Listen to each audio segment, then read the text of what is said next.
So on page 153 of this book, by that person, there's a beef curry recipe, and I'm going to change it so that it's a lasagna recipe. I think it's going to be really good, but we'll see. It's worth a shot. So what I'm doing is, instead of beef, I don't eat beef, so I use shiitake mushrooms instead of beef. It has a beefy flavor to me anyway. I don't know what beef really tastes like. So anyway, this seems to work out really well for the recipes that call for beef. It tastes good.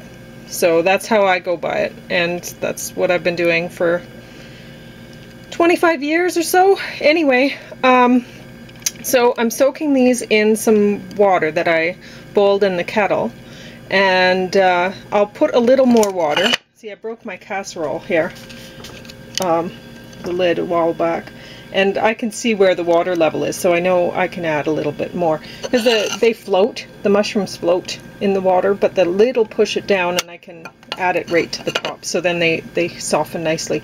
Anyway, so then once they're soft, then I'll mince them up and cool. I'll mince them up in the food processor, and basically it's like ground beef. So anyway, and then I'll follow the recipe-ish.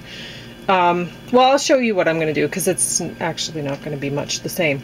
But the flavors will.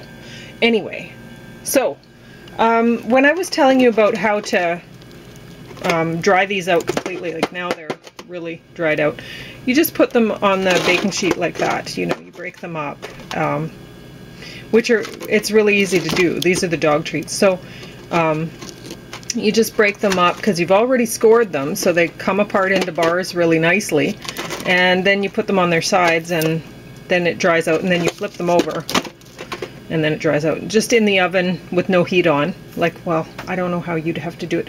Mine's an old gas oven, and it stays warm in there, even if, like, because it's really thick metal on the outside, so it holds the heat of the pilot light in really nicely, and I can dry things right out, so I use it like a food dehydrator. But you might have to put your oven on low, and I've heard some people will do that. They'll put it on low, and then they'll put like the handle of a wooden spoon in the door or something, just to let some of the heat out. And anyway, but I put it right in there. I don't have to let any heat out. It works out great. So anyway, that's what time is it? 4 in the morning, and I got a decent amount of sleep, not too bad, and I'm feeling pretty good anyway. And this is my supper started now.